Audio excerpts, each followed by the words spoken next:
वोल्टा dice के daily quiz session में आपका स्वागत है। मैं हूं विश्वजीत शुक्ला और आइए मेरे साथ शुरू करते हैं आज का डेली क्विज, जिसमें हम कुछ प्रश्नों को देखेंगे। तो आज का हमारा पहला प्रश्न है, भारत में निगरानी को नियंत्रण करने के ढांचे के संबंध में निम्नलिखित कथनों पर विचार करें। तो जिसमें हमारा पहला कथन है, टेलीग्राफ अधिनियम 1885 किसी भी अधिकृत सार्वजनिक अधिकारी को किसी भी सार्वजनिक आपात स्थिति की स्थिति में सार्वजनिक सुरक्षा के हित में संचार को बाधित करने का अधिकार देता है।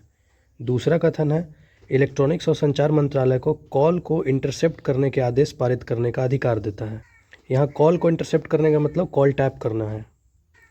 उपरोक्त में से कौन सा कथन सही है? ऑप्शन ए केवल एक, ऑप्शन बी केवल दो, ऑप्शन सी एक और दो दोनों, ऑप्शन डी न तो एक और न ही दो। ये हम इसका उत्तर जान लेते हैं। तो इसका उत्तर हो जाएगा डी, यानी कि कोई भी नहीं। अब भारत में निगरानी को नियंत्रण करने के लिए ढांचों को दो कानूनों के तहत शामिल किया गया है, जिसमें हमारा पहला है टेलीग्राफ अधिनियम 1885 और दूसरा है इंफॉर्मेशन टेक्नोलॉजी एक्ट 2000, यानी कि सूचना प्रौद्योगिकी अधिनियम 2000। अब टेलीग्राफ एक्ट जहां कॉल इंटरसेप्शन से संबंधित है, यानी कॉल टैपिंग से संबंधित है, वहीं आईटी एक्ट इलेक्ट्रॉनिक डेटा के इंटरसेप्शन से संबंधित है। तो आप दोनों को अंतर आसानी से देख सकते हैं, दोनों में अंतर आसानी से देख सकते हैं। अब आइए थोड़ा सा जानते हैं टेलीग्राफ अधिनियम के बारे में। तो टेलीग्राफ अधिनियम की धारा 5 कहती है कि आमतौर पर वायर टैपिंग क्लॉज के रूप में जाना जाता है, किसी भी अधिकृत सार्वजनिक अधिकारी को किसी भी सार्वजनिक आपात की स्थिति में या सार्वजनिक सुरक्षा के हित में संचार को बाधित करने का अधिकार देता है। हालांकि इस तरह के अवरोधन को निम्नलिखित आधारों पर पूरा करना होगा, जैसे कि भारत की संप्रभुत्व और अखंडता की बात आ जाए तो, राज्य की सुरक्षा की बात आए तो, विदेशी राज्यों के साथ मैत्रीपूर्ण संबंध की बात आए तो, सार्वजनिक व्यवस्था या किसी अपराध को करने या उकसाने से रोकने के लिए अगर ज़रूरत पड़े तो ये कर सकते हैं। टेलीग्राफ नियम 2007 के नियम 419A में प्रावधान है कि गृह मंत्रालय में भारत सरकार का एक सचिव भारत सरकार के मामले में अवरोधन के आदेश पारित कर सकता है और गृह के प्रभारी राज्य सरकार के सचिव राज्य सरकार के मामले में विभाग को निर्देश जारी कर सकता है।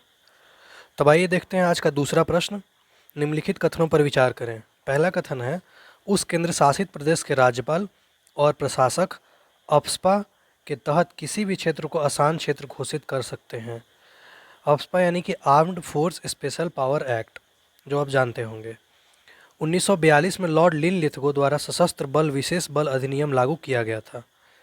इस अधिनियम द्वारा प्रदत्त शक्तियों का प्रयोग करते हुए किए गए किसी कार्य के संबंध में किसी भी व्यक्ति के विरुद्ध केंद्र सरकार की पूर्व स्वीकृति के बिना कोई कानूनी कार्रवाई नहीं की जाएगी। उपरोक्त में से कौन सा कथन सही है? ऑप्शन ए केवल एक और दो, ऑप्शन बी केवल दो और तीन, ऑप्शन सी केवल एक और तीन, ऑप्शन डी एक दो और तीन सभी। अब इसका सही उत्तर हो जाएगा डी, यानी कि तीनों कथन सही हैं। हम इसके व्याख्या को थोड़ा सा देखते हैं। तो power to declare areas to be disturbed areas, मतलब रूल ये है कि अगर ये किसी भी स्टेट और यूनियन टेरिटरी में अगर ये एक्ट एक्सटेंड करता है, एक्ट लागू होता है, तो वहाँ का गवर्नर या अगर यूनियन टेरिटरी का कोई एडमिनिस्ट्रेटर है तो वो सेंट्रल गवर्नमेंट के सजेशन पे वो लागू कर सकता है। नेक्स्ट है, arrested person to be made over to the police. अब जिस आदमी को गिरफ्तार किया गया है वो पुलिस के कस्टडी में लिया जा सकता है इस एक्ट के अंदर। दूसरा कथन सही है, जो कि काफ़ी फैक्चुअल है, डेट्स वाइज है। अब आइए आज का हमारा तीसरा प्रश्न देखते हैं, जो कि ज्योग्राफी से रिलेटेड है।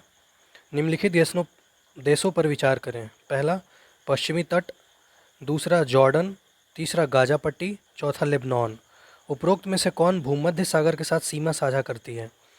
तो आप प्रिपरेशन करते वक्त अच्छे से ध्यान रख लें कि जितने भी मिडिल ईस्ट कंट्री हैं वो किस सी से कनेक्ट करते हैं, किसका बॉर्डर किसके साथ होता है, इसको अच्छे से करके जाएं, क्योंकि एग्ज़ाम में क्वेश्चन आने के चांसेस ज़्यादा होते हैं इससे। दूसरा, इंटरनेशनल कॉन्फ्लिक्ट जितने भी होते रहते हैं, विवाद खासकर इन्हीं इलाकों में होते हैं, जैसे Armenia Azerbaijan conflict, Lebanon, Syria, Israel, जो हाल ही में न्यूज़ में आपने देखा होगा। तो ऑप्शन है केवल एक और दो, ऑप्शन बी दो तीन और चार, ऑप्शन सी केवल दो और तीन, ऑप्शन डी केवल तीन और चार। तो आइए इसका उत्तर देखते हैं, वो भी फिगर के साथ। तो इसका सही उत्तर हो जाएगा डी, यानी कि केवल तीन और चार। गाजा पट्टी और लेबनान ही भूमध्य सागर के साथ सीमा साझा करते हैं। जैसा कि आप फिगर में देख सकते हैं, गाज़ा पट्टी यहाँ पे है और लेबनान यहाँ पे है, और ये मेडिटेरेनियन सी के साथ सीमा साझा करती है। और अब पहला और दूसरा ऑप्शन देख सकते हैं। पहला ऑप्शन हमारा था वेस्टर्न बैंक और जॉर्डन, दूसरा ऑप्शन। तो ये दोनों बहुत दूर हैं, काफ़ी दूर हैं इससे, तो आप आसानी से फिगर में देख सकते हैं। अगर आपको ये फिगर सी इज़राइल का याद होगा तो ये प्रश्न बहुत ही आसान था। आज का हमारा तीसरा प्रश्न है जो कि पॉलिटी सेक्शन से है। राष्ट्रपति राज्यपाल के अध्यादेश बनाने की शक्ति के संबंध में निम्नलिखित कथनों पर विचार करें। पहला, राष्ट्रपति द्वारा प्रख्यापित एक अध्यादेश का वही बल और प्रभाव होता है जो विधायिका द्वारा अधिनियमित किया जाता है और इसे संसद द्वारा पारित माना जाता है। अध्यादेश बनाने की शक्ति राष्ट्रपति को एक स्वतंत्र विधायी प्राधिकरण बनाती है। एक बार अध्यादेश प्रख्यापित हो जाने के बाद या पारित हो जाने के बाद इसे केवल संसद द्वारा ही वापस लिया जा सकता है। उपरोक्त में से कौन सा कथन सही है? केवल एक, केवल दो, एक और दो दोनों, कोई नहीं। आप इसका उत्तर कमेंट बॉक्स में कर सकते हैं। अब आइए इसका देखते हैं सही उत्तर। तो इसका सही उत्तर हो जाएगा ऑप्शन डी, यानी कि कोई नहीं, दोनों गलत हैं। तो आप यहाँ पे ध्यान देंगे कि अध्यादेश जो है वो तभी पारित किया जाता है जब संसद अपना काम नहीं कर रही होती है या फिर कुछ अवकाश होता है तब। राष्ट्रपति अध्यादेश पारित करती है अनुच्छेद 123 के तहत, और वहीं पे गवर्नर अध्यादेश पारित करती है अनुच्छेद 213 के तहत। तो कथन एक आसानी से गलत है।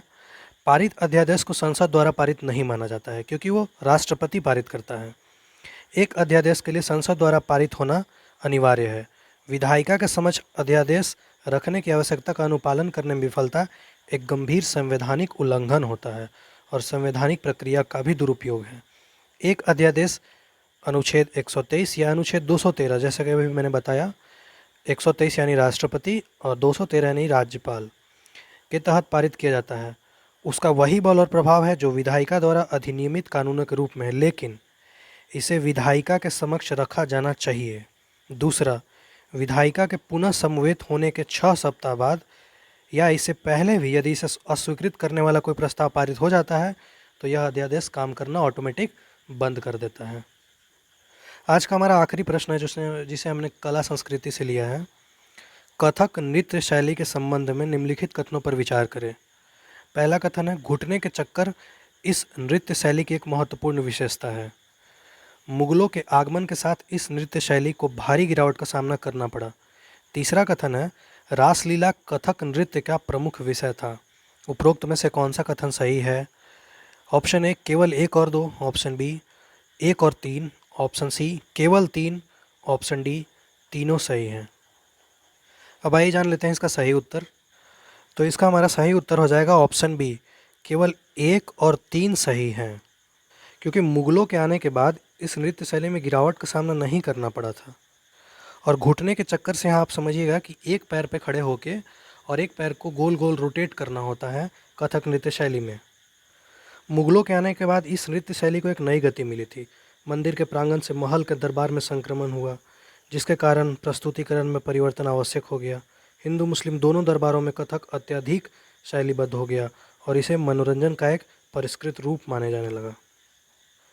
अवध के नवाब वाजिद अली शाह, इन लोगों ने काफ़ी इसे फेमस बनाया था। तो आज के लिए बस इतना ही। डेली क्विज में फिर मिलेंगे कल। अगर आपको ये वीडियो थोड़ा सा इन्फॉर्मेटिव लगा तो आप सब्सक्राइब करिए, और कुछ सुधार चाहते हैं तो आप कमेंट भी कर सकते हैं। धन्यवाद।